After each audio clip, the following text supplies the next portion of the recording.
month, NASM is giving you free courses. That's right, free courses each month just for being part of the NASM family.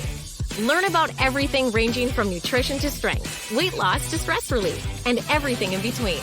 Click the link in the bio for information and to claim your free course before they're gone. You're listening to the NASM-CPT Podcast with Richey, the official podcast of the National Academy of Sports Medicine.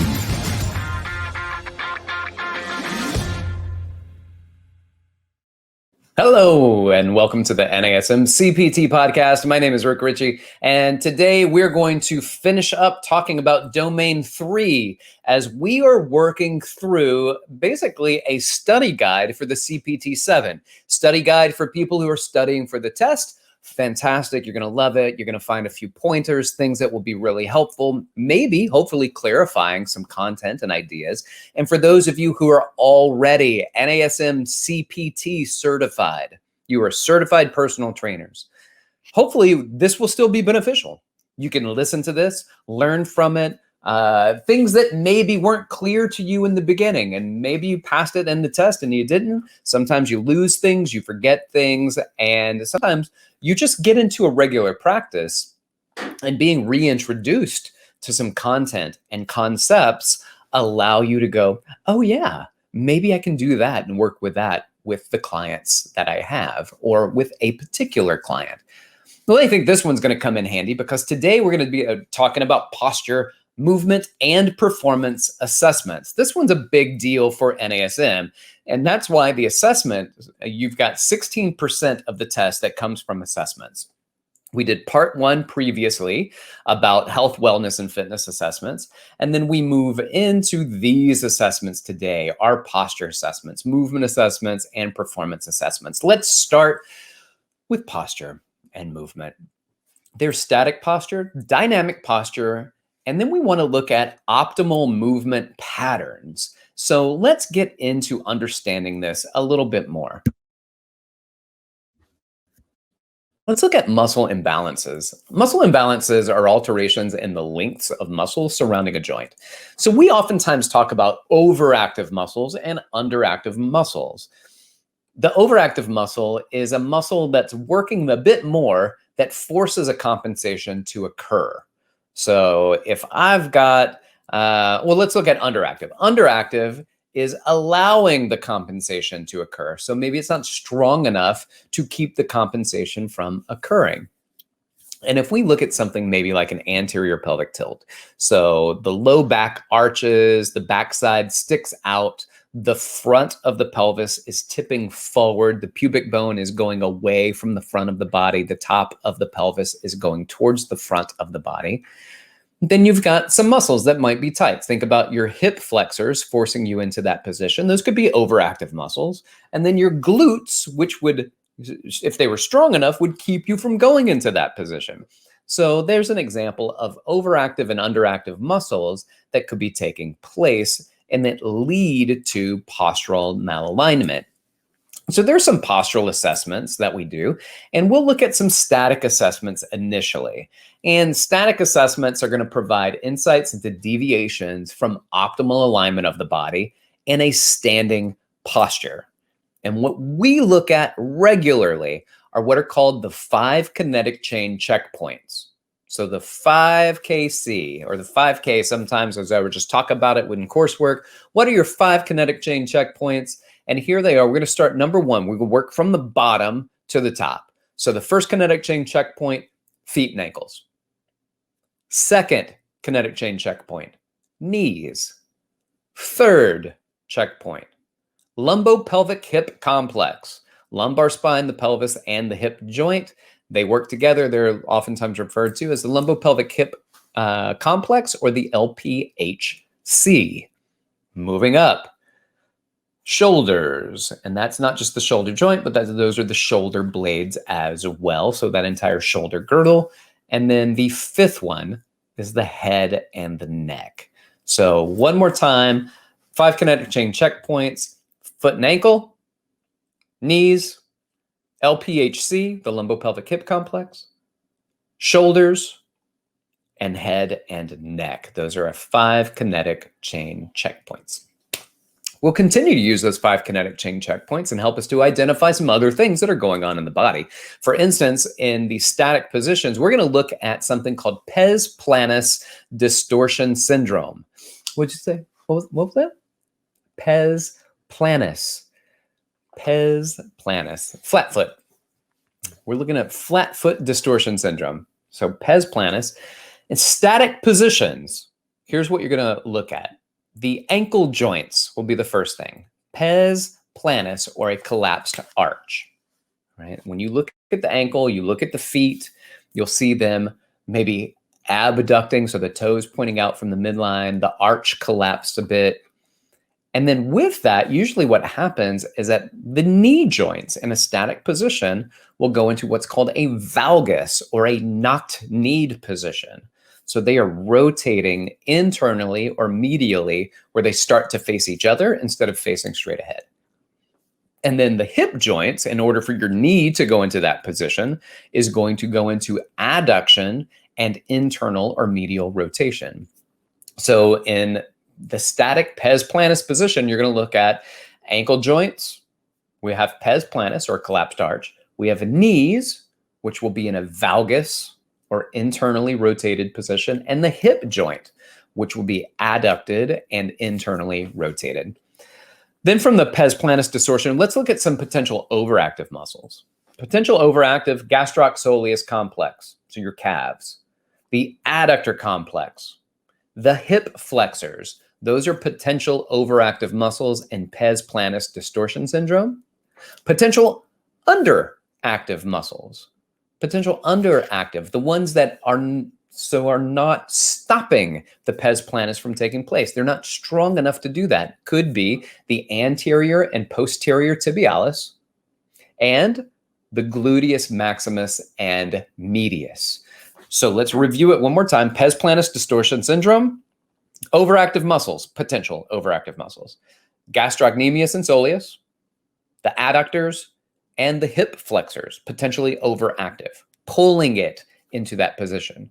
The underactive muscles, potentially, the ones allowing those muscles to pull into this distortion syndrome, are the anterior posterior tibialis and the glute max and medius. So gluteus maximus, gluteus medius, and pes planus distortion syndrome.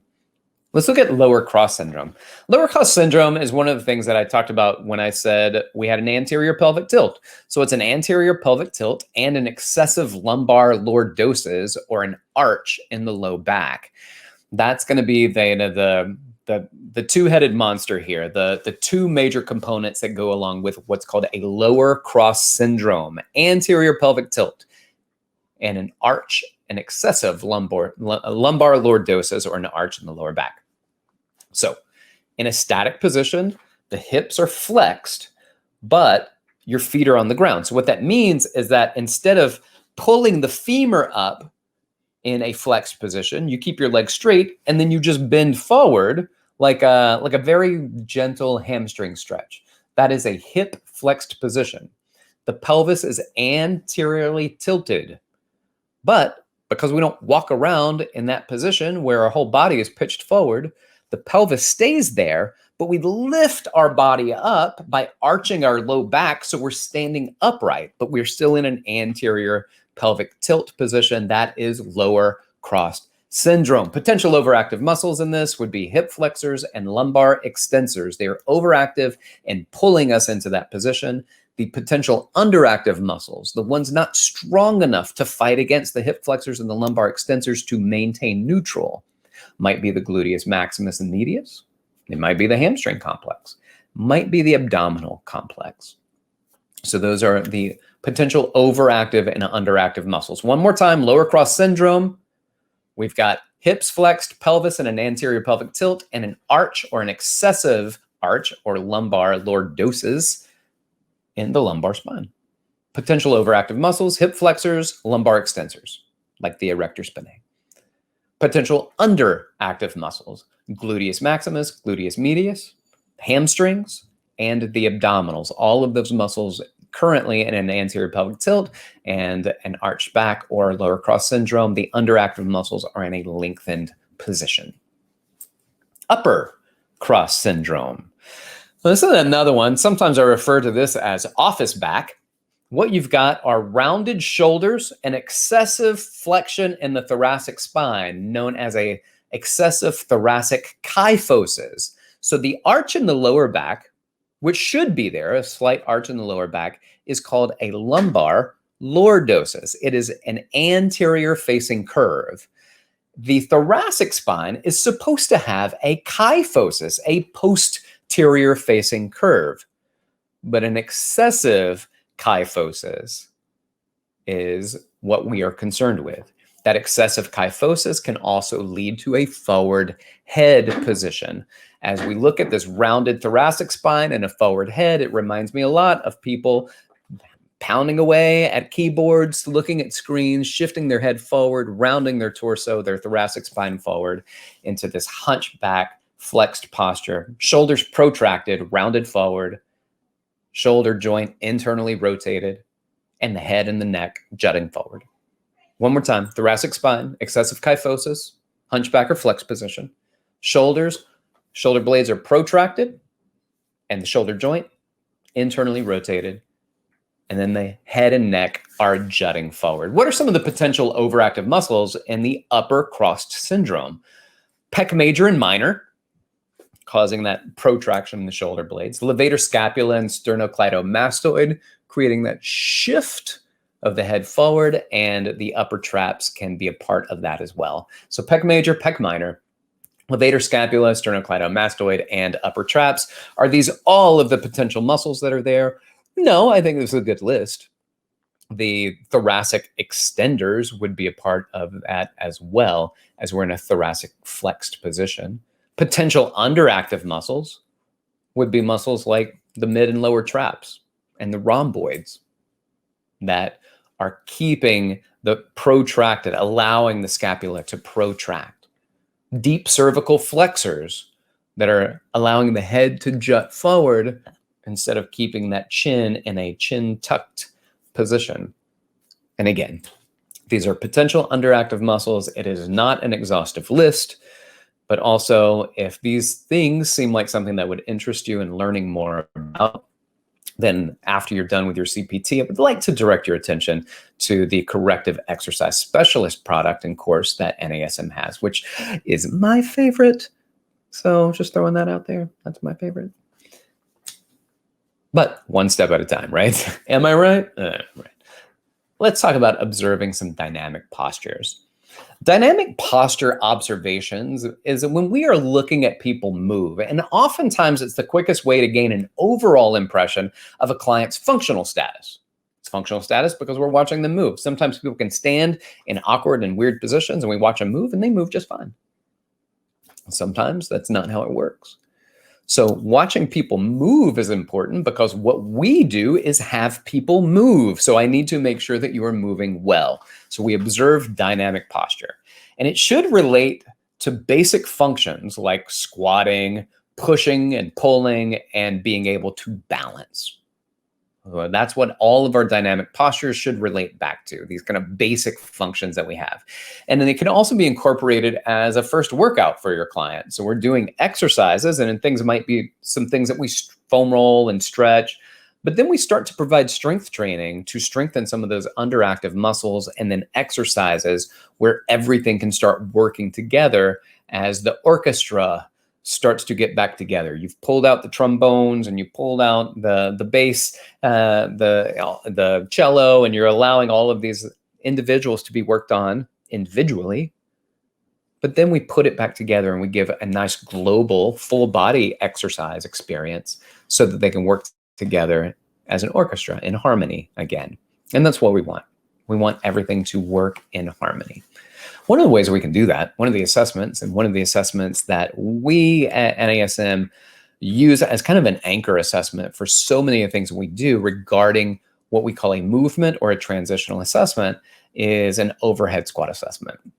And this is designed to assess dynamic posture. We're moving, but while we're moving, we're also going to assess core stability. We're going to assess neuromuscular control of the whole body during the squatting motion. And it's identify a client's muscle imbalances. It allows us to do that in a very large scale or a global scale, high level. I can see a lot of things with just this one particular movement. I might stand from the front and watch some movement. I might stand on the side and watch some movement.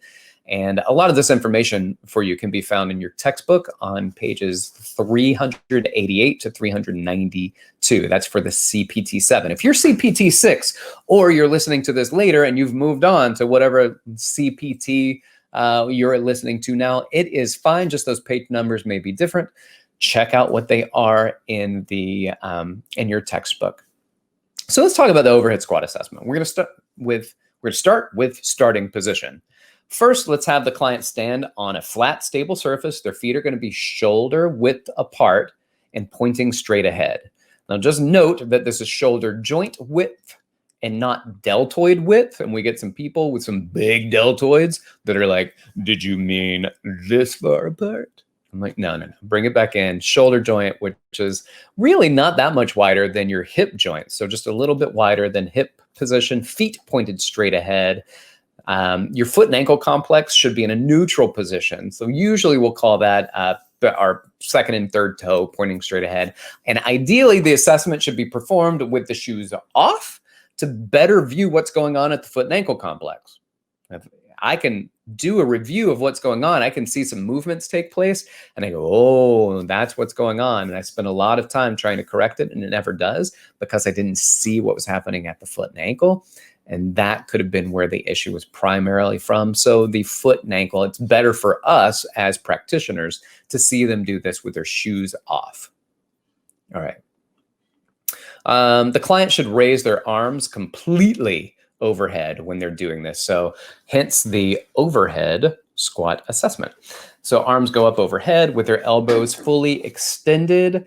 And I get some questions. Should the hands face forward? Should they be thumbs pointed behind, pinkies facing forward? Basically, that's just radial ulnar supination or pronation. It doesn't change what's going on at the shoulder joint, so it's not that important in the grand scheme of things. All right, what about the movement now? I've got you in the start position. What do I have them do? All right, well, the movement, number one, the client should squat to a depth that brings the femur parallel to the ground. It's approximately chair height, and then have them return back to a starting position. The squat depth can be reduced if the client has discomfort or if they're not capable of performing squat to that depth.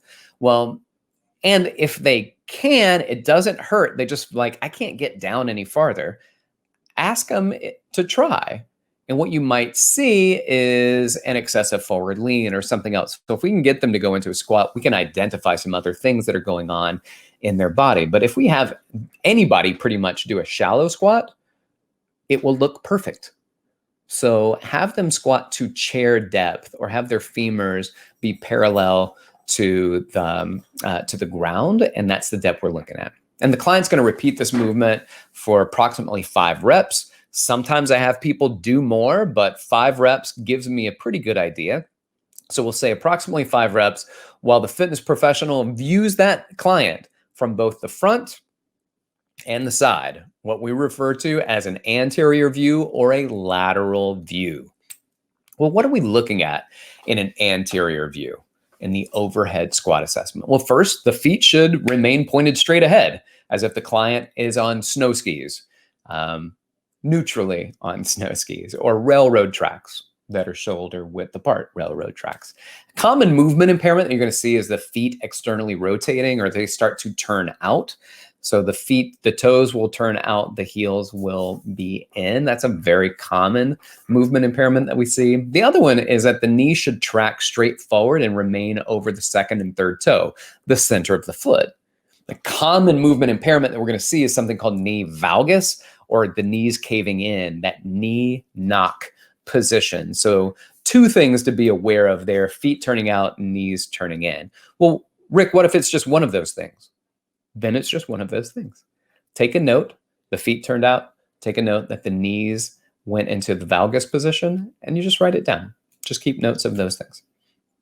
What about a lateral view? Lateral view in an overhead squat assessment, You're going to look for three things primarily. One, you want to see if there's an excessive forward lean.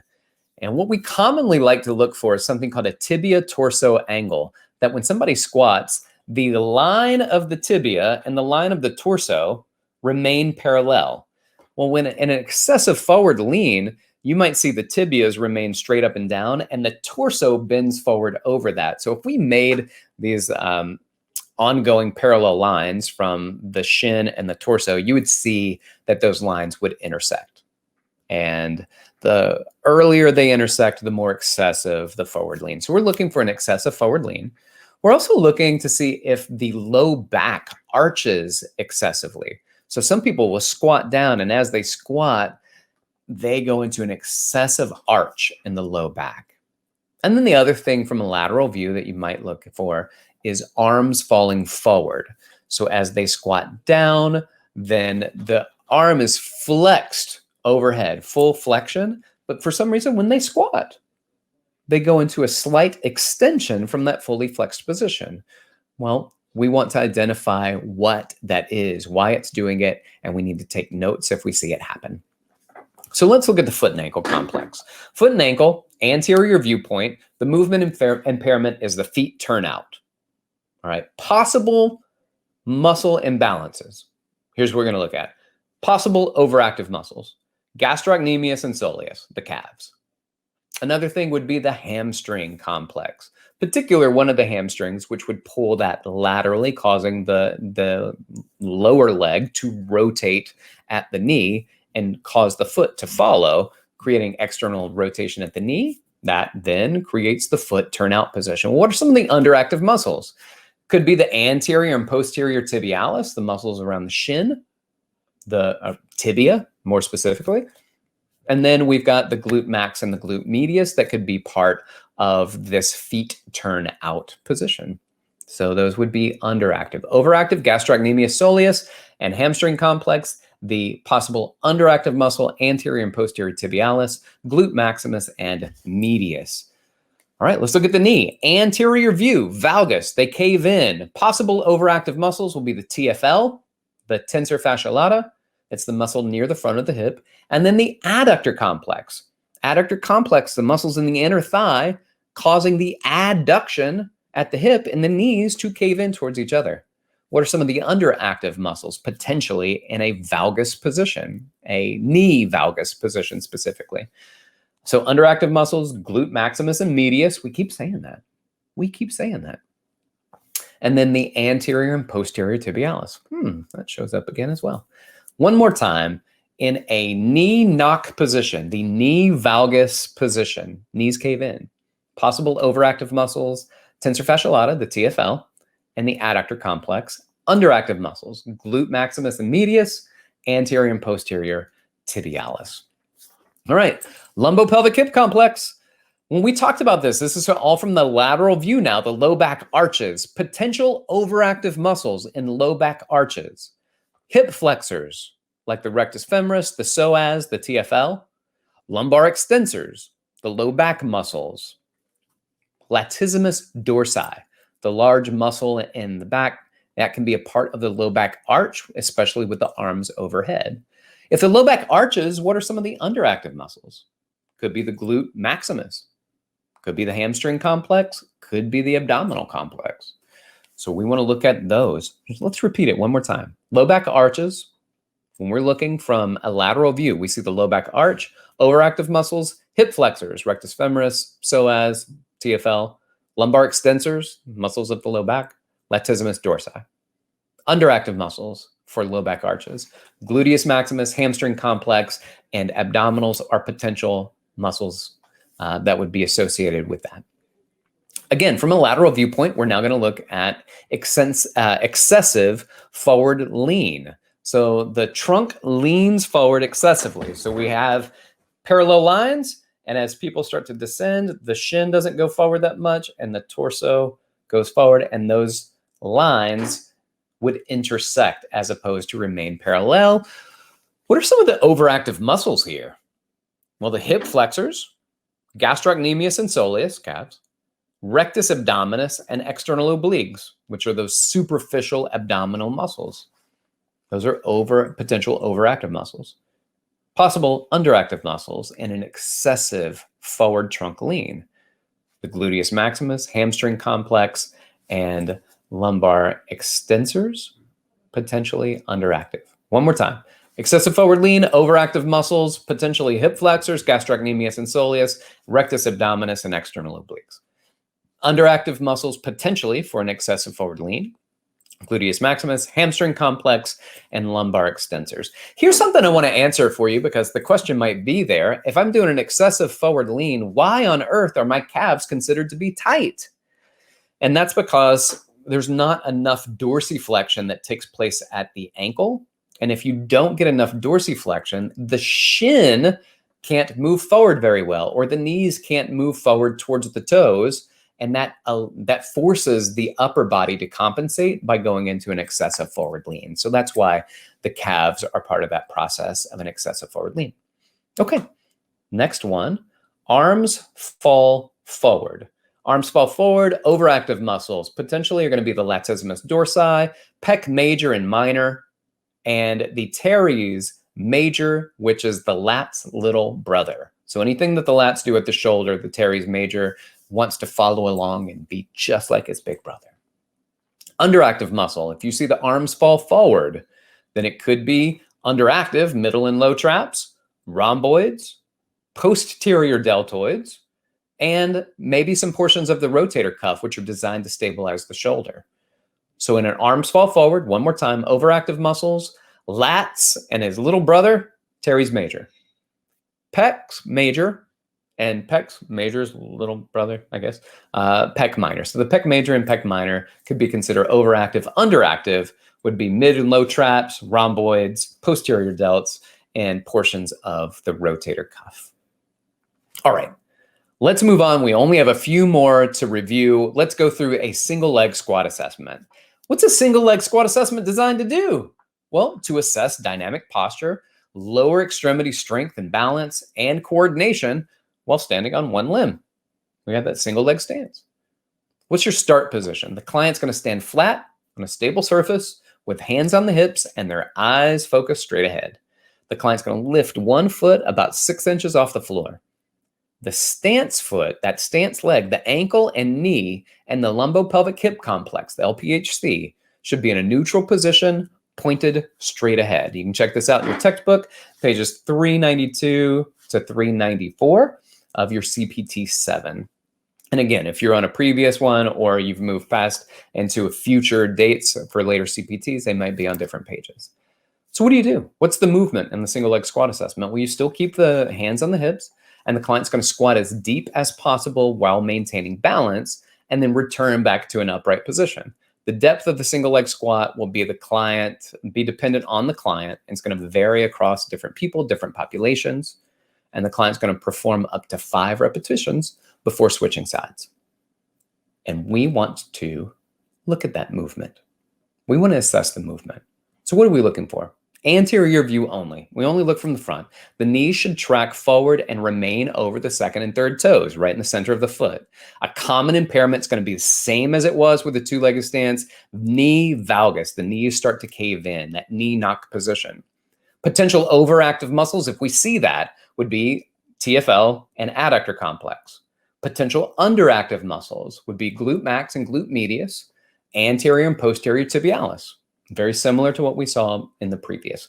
And that's one of the more common movement dysfunctions, so the malalignments that you'll see. So be aware of that particular malalignment. All right, let's look at pushing assessments. Pushing assessment for the upper body. The client should stand in a narrow split stance with the toes pointing forward. And maybe we're looking at like a cable machine or bands. So you're going to have handles in each hand. And then you, as a CPT, a fitness professional, going to choose a resistance that's going to challenge them and not exhaust them so that they can do about 10 repetitions. And then let's get moving. You should instruct the client to push the handles away from the body and return to the starting position like a chest press. They're pushing anterior. Their hands are about shoulder levels, and they push all the way out, and their hands are still shoulder height. Then return back to the shoulders. I like to cue this as bringing the thumbs back towards the armpit. It's a good cue. It's a visual cue that they can see in their mind, even without looking down and seeing where their thumbs are. Then have them do this slowly and repetitiously. Have them perform 5 to 10 repetitions in a split stance. So do 5 in a split stance and then switch and do 5 in a split stance on the other leg. You can have them do additional repetitions if you need to. And we're just watching them move. As they press, we're looking for 3 things primarily. When they press forward, does their low back arch? Do their shoulders elevate or shrug? And does the head jut forward? Those are 3 common things that we're going to see when people go through these pushing assessments. Now let's look at a pulling assessment. Same thing, cables or tubes, bands with handles in it. Starting position, you're going to stand in a narrow split stance position, feet pointing straight ahead, toes pointing straight ahead, 1 handle in each hand. And then you as the CPT, the fitness professional, are going to choose a resistance that's challenging but not exhausting so that they can perform about 10 repetitions. And then what? Have them pull the handle toward their body and then return back to that start position.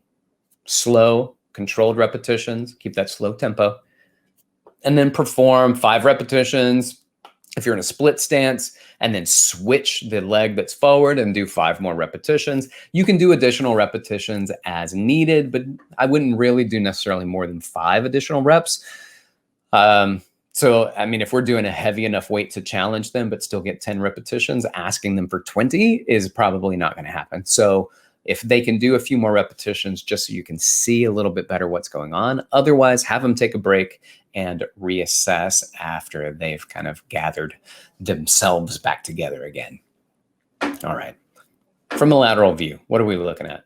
I want to know if the low back arches, if the shoulders elevate, or the head juts forward. Very similar to what we saw in the pushing assessments. And these are things that tend to happen when people move, and it gives us a very good idea of what we need to pay attention to.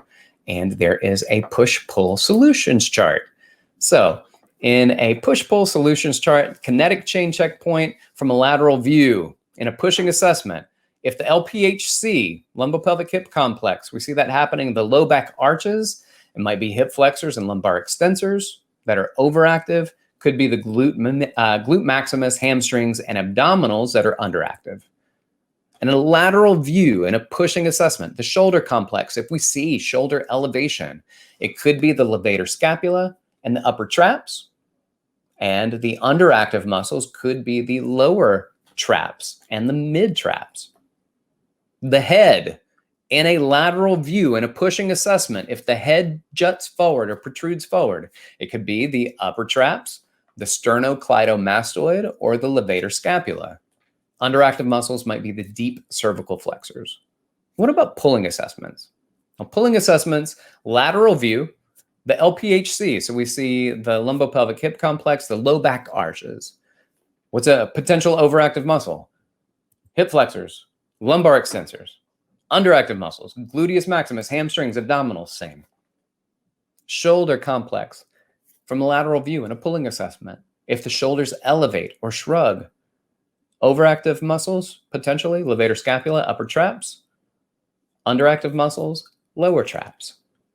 In a lateral view, if we see the head protrude forward, potential overactive muscles would be the sternocleidomastoid and the levator scapula, and then the underactive muscles, deep cervical flexors. That should be helpful because both of those pushing and pullings, the answers in the overactive, underactive solutions charts are very, very similar.